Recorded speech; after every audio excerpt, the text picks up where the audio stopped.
Alors, dernier chapitre de géométrie pour la classe de 5e, donc les prismes droits. Alors, les prismes droits, on est dans de la géométrie dans l'espace, donc on est dans l'étude ici des solides. Alors, quelle est la définition d'un prisme droit? Vous en connaissez déjà un, ça fera l'objet de notre remarque. Donc, un prisme droit est un solide qui a deux faces parallèles et superposables, qui sont des polygones. On les appelle donc les bases.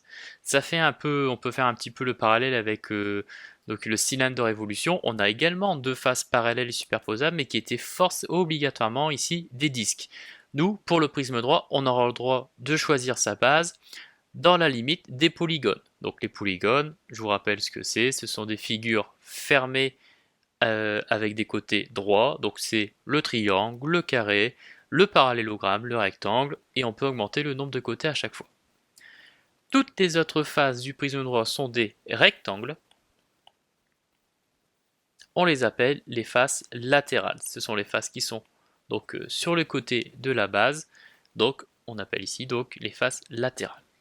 Et ma petite remarque que je vous disais, donc lorsque les bases sont des rectangles, on a un solide qui est constitué uniquement de rectangles. Ce prisme droit, vous le connaissez, vous l'avez étudié l'année dernière en 6e. Il est aussi donc appelé parallélépipède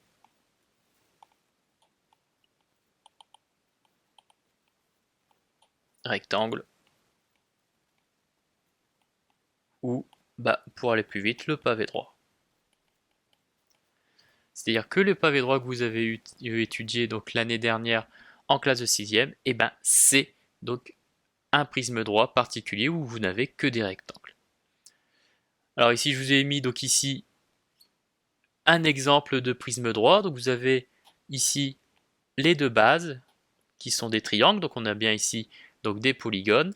Les faces latérales qui sont là, qui sont forcément des rectangles. Alors bien sûr aussi on est en perspective cavalière, donc c'est pour ça qu'on a ici cet aspect de parallélogramme et non pas de rectangle, mais ce sont bien des rectangles.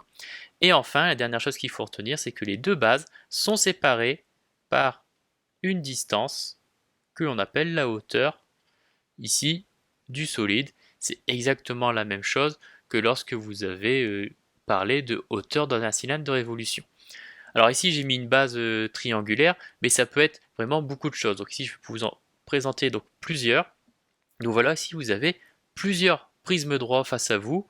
Donc vous avez le prisme droit à base triangulaire. À côté vous avez le prisme droit à base ici rectangulaire, c'est-à-dire un pavé droit. Et en dessous vous avez des prismes droits avec 5 côtés pour la base, c'est-à-dire ici un pentagone, à côté 6 côtés un hexagone, et enfin donc 7 côtés un heptagone. Donc vous pouvez voir ici qu'il y a vraiment, on va dire, un grand nombre de prismes droits possibles. Il suffit vraiment que la base soit ici un polygone. C'est ça, c'est la seule obligation que l'on doit avoir. Toutes les autres faces sont bien des carrés, des rectangles, pardon. Alors, on va revenir donc ici sur notre cours. Et donc, bien sûr, ce solide, on va pouvoir lui calculer un volume.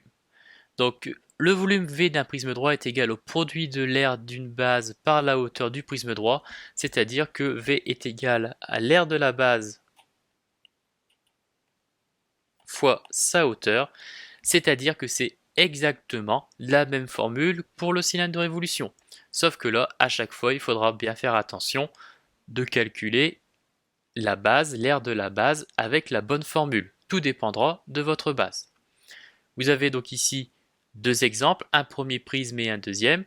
Et bien pour le premier prisme, l'aire de la base sera égale donc à l'aire d'un triangle. Pour le deuxième, par contre, l'aire de sa base sera égale donc à l'aire d'un parallélogramme. Une fois que vous aurez calculé ces deux bases, vous pourrez ensuite utiliser la formule du volume. A base fois hauteur est exactement la même de l'autre côté. Mais encore une fois, qu'est-ce qui va changer entre ces deux solides? Ce sont bien ici leurs bases. Donc faites bien attention à chaque fois repérez bien tout de suite quelle est la nature de la base du prisme droit, et après vous pourrez calculer donc ici son volume.